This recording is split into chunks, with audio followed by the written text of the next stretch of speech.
Ever thought about just getting out of bed and then seeing your car? Well, here it's possible. And I wanted to use that one as an intro for the driving review of the, look at that, the new Kia Seltos. And if you're wondering how that works, now the lift has opened. Let's get inside as straight as possible.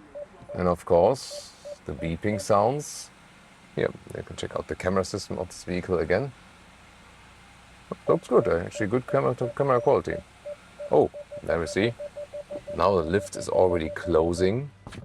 Ooh, darkness. There it is. Now the front opened again. Oh, I even have a charging station on top here. That's nice. So yeah, good for electric vehicles as well. And with a nice view. And this is the lift that opens or closes then when you want to go back with the car again. And I just got my luggage out of the car, so yeah, I can directly enter the room from here. That's actually cool. There we go. Yeah, and you see, this is a special car loft review here today. Very cool, the whole setup. And here the new Kia Seltos has the EV look basically, but it is a combustion engine compact SUV and a very, very bold front. Look at that. Also with a modern daytime running light signature. And this is the GT line.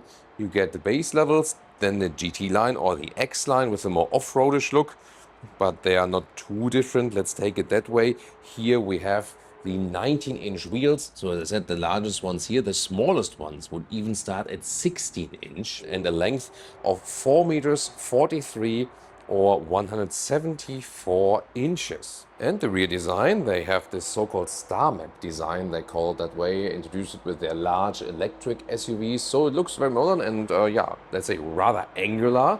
And you have more of these GT line accentuations in the lower part. It only has a torsion beam in the rear for suspension. Let's see how that one drives very soon. Then about the engines, it's about the 1.6 liter 4-cylinder turbo, and nice that we have good dampening underneath and also gas struts. There's also the engine we see here in Europe, 6-speed manual or 7-speed DCT. And this is also one we see here, 8.8 seconds in the acceleration figure, optional all-wheel drive, otherwise front-wheel drive.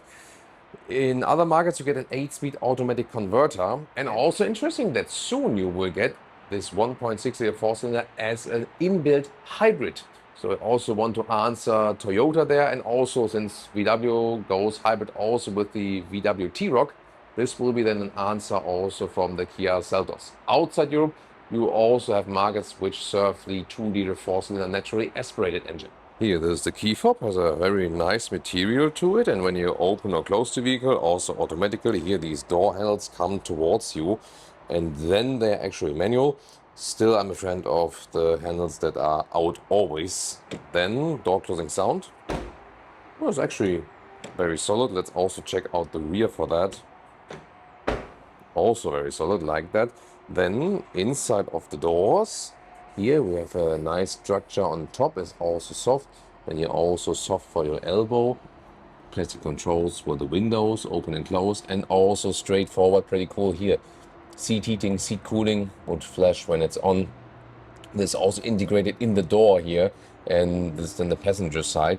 And you have base fabric seats, you have fabric leatherette mix, and this one in here is the full leatherette in the GT line, also with this 2-color scheme. It's very beautiful. This has a perforation, it's also very soft, and this is then also combinable with the comfort pack, which then offers seat heating and seat cooling. That's very cool. Also, these head restraints are, by the way, very, very comfortable because they give way here a little bit. So when you lean back, that's super nice. You have this GT line here, embedded right there, and is really a premium car atmosphere. Can't say it otherwise, especially from the seats. Then you have this fabric here on the dash. The top part here now is a little bit harder. Once again, a little bit more contrast there. Classic glove box in the lower part, not too small, not too large though. And then you have this middle console where you either have this very open area, or you can push these bottle holders. They are also with this two-dot adaptive design right there, so they also hold the balls a little bit tighter. Then the inductive charging pad here is this rubber surface. This one, however, does not cool anything, so it might overheat things. And then we have a padded armrest. You can open that one, and more space underneath, and also a 12-volt charger. And indeed, I can confirm this is great comfort in these seats, really nice, and the head restraint is the best part of it. You can really lean back and relax, and by that you suddenly get a premium or even luxury feeling, which you usually have in cars that are double the price. And in this comfort pack, which also includes the seat cooling, then you also have one press of a button here in the lower part of the seat, and then it actually goes back, goes forward or upward a little bit in the front part, and then you can make a nice nap or something, goes back like this, and then you can really enjoy the softness of this head restraint here. So yeah, that's pretty cool. Now the cockpit overview, and I really have to start with this feature here, because these optional luxury features, look at that. Seat heating, steering wheel heating, seat cooling at the inside of the doors, and all with a separate button. I really appreciate that. Just want to show you that again in the driver's door. And then here the steering wheel in the GT line, we also have this two-color scheme. It's also a high-grade leatherette. Feels really nice, this material.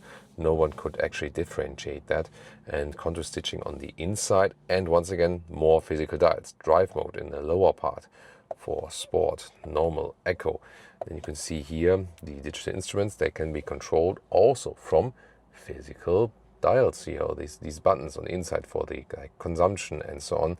Left side is also for the cruise control. On the right side we have a manual volume jog, a favorite button as well, and then you can, for example, the favorite button goes, for example, here to the assistance systems that you can easily deactivate some stuff. However, what you can also do here is press and hold the volume button, and then the speed limit warning, like this EU speed chime law, is also off. And you can also reverse it again, that I can show that again to our German viewers soon. And then you can see you have this classic infotainment system, yes, and it basically does the job. Usually, yeah, the car internal GPS, let's say, is maybe not the most fancy one. That's why you would use the CarPlay integration and so on. Then you have more like another favorite button here, large buttons that you can easily press while driving, and another manual volume jog. And I really so appreciate that here. The climate unit, up and down, easily pressed while driving, fan speed, all physical. I really love that. And they do it also in their EVs. Here, USB-C charging. This is for the connecting, and this is 100 watt in the front already too. Wow, that is amazing actually. And so yeah, you won't run out of power for your devices.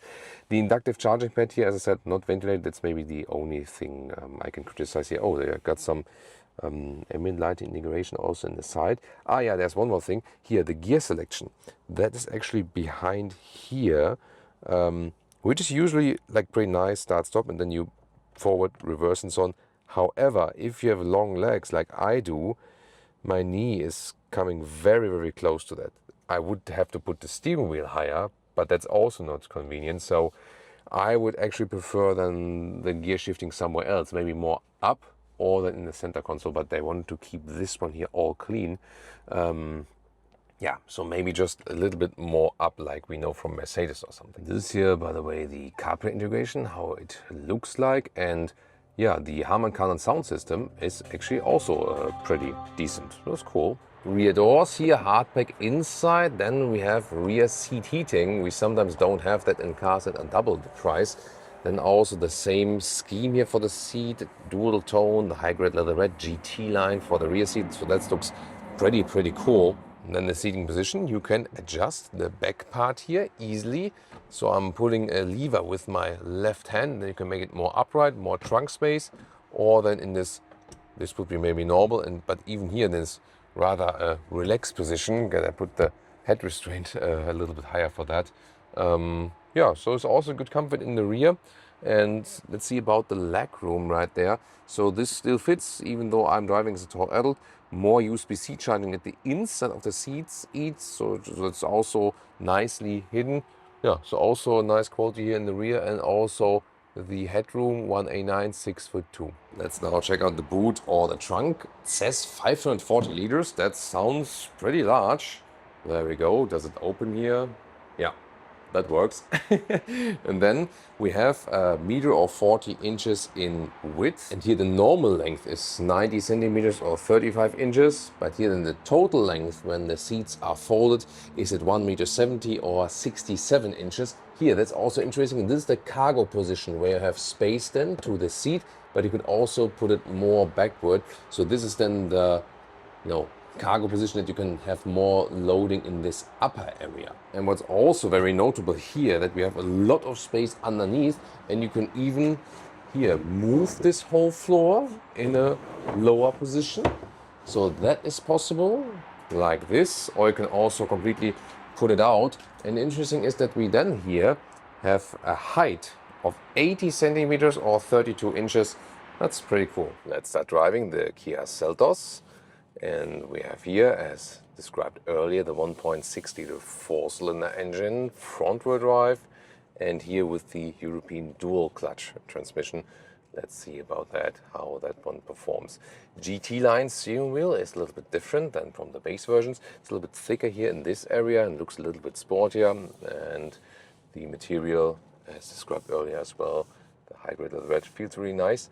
And it does give you a very natural steering feeling. You gotta say that. Sometimes it's missing with modern vehicles, but here there's no dead zone area. Very likable reaction. You also have the sport mode then. Change much in the steering? Yeah, a little bit, but just a little bit. It is still a light steering wheel, let's take it that way. Sport mode would rather turn up the RPM. That is the most significant thing that happens then in the sport mode. And there is no lamination, dual glazing or something in the windows, so we have to see how that one performs in NVH soon at the motorway. Of course, we are heading to the German Autobahn for you, since we're in Germany today. Then we always do as much Autobahn as possible. Here, also with the start-stop function, engine hops on. So far, a smooth delivery. And DCT is also smoothly shifting through the gears, so that's nice.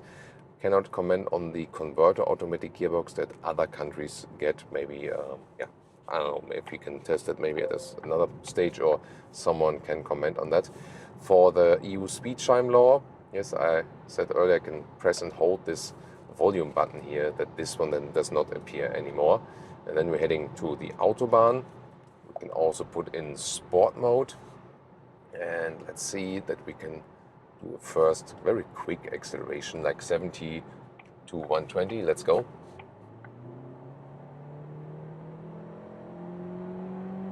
That's enough, because it was 70 to 110. Need to be safe here with the car in front of me. Yeah, you see here, it's not the largest engine, so not very spontaneous reaction, takes a while. Still, speed will be, let's say, sufficient for most cases. Lane changes here are very well executed. 16 to 19 inch, here the largest 19 inch, but when we're going through some potholes and stuff, then you do feel that you have the 19 inch. So if you want more comfort, then you would rather stick with smaller wheels.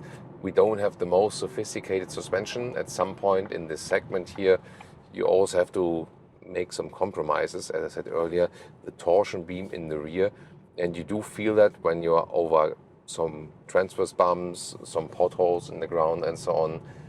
So there are more comfortable cars, yes, but then again, we are in this compact SUV segment, and the main point about this vehicle that it really has this nice premium interior touch. That's also something you feel while driving. It's very hot today as well. That's why I already have the seat cooling activated, for example. Very, very nice feature. That's a feature that a couple of years ago, some maybe even didn't know it existed. But it's a feature, Tesla has pushed it to the market as standard in a lot of the Model Ys and Model 3. And then more and more people got to know, oh, that's a nice feature. And once you have it once, in summertime, you never want to miss it again. That's the thing about the seat ventilation. And by the way, different. Some push the air out, some suck the air in. So basically, I always have to ask the individual product expert if someone knows. Very detailed thing, but it's also important for the comfort, actually. Or it's different then, actually. So now here, a little bit more Autobahn, lane changes, very nicely done. You feel very connected to the road actually, maybe even a little bit too much. So it gets rough from time to time. Yeah, there, for example. So yeah, because when you look at this car from the outside and the interior, you might ask yourself like, oh, what can be better actually? Yeah, as I said earlier here, the space for the knee. I always have to put my knee to the right side here of this shifting lever. I also found that the rear floor mats, they are not attached. So when I got in and out the car again after filming, then they were sliding away because I was like going in a little bit quicker. Yeah, and then the suspension, that could be more comfortable. You can rule it a little bit with the wheel choice, but that's about it actually. So yeah, these are my points to complain actually. And then here we can also easily deactivate or activate if you want the active lane keeping assist. Also super nice with the buttons and so on. Assistant systems now here, then actively keeping us in the lane. There's also a blind spot monitor available, and yeah, so far, yeah, some reactions here and there. That was a warning for interesting. This is like the recognition here for am I still here? But since I usually have the steering wheel quite low because of my torso, maybe that it probably doesn't see that I'm here because the steering wheel is blocking the top part of the sensor or something. That's interesting. Blind spot monitor here now in the side mirrors. Yeah, maybe a little bit too many corrections left and right, but overall usable also here with this active feature, so that works. There's once again the thing. Let's see if we can deactivate that. Maybe driver attention warning off. So let's see. Yeah, now it's off. That's also a good thing here. That with the hotkey you can program it. You can individualize that, and then in this case, then it leads directly to that menu. So yeah, that's nice to see. So one more thing I also want to test. So let's get it a little bit quicker here now. That's a nice Autobahn here, you know, like 4 lanes. Yeah, media. Okay, yeah, media, it goes directly to the CarPlay again. That's also good. And then here, when I want to change the lane, then I also have an additional blind spot monitor. So that's basically showing me in the camera image what's next to me. So this is like an additional blind spot feature. It has been introduced with Kia, Hyundai, and this is obviously like the semi-autonomous lane change. That is very well executed, gotta say that. That was cool. So also giving you modern assistance systems here in the Kia Seltos. At 120 kilometers an hour, it's not super loud, but it's also not super silent. So I would say NVH here at these speeds, average. Yeah, as I said, not bad, but also not on the top level. I would say like here 114, it's like 70 miles now, something, is still a nice traveling speed. Focusing on the comfort of the seats, definitely this is what makes it. Yeah, that head restraint though, right? This is so nice and comfortable. I really love that. And steering feel, as I said, very good. So overall, yes, you cannot expect the most sophisticated suspension, but considering the whole package of the vehicle, it still does deliver.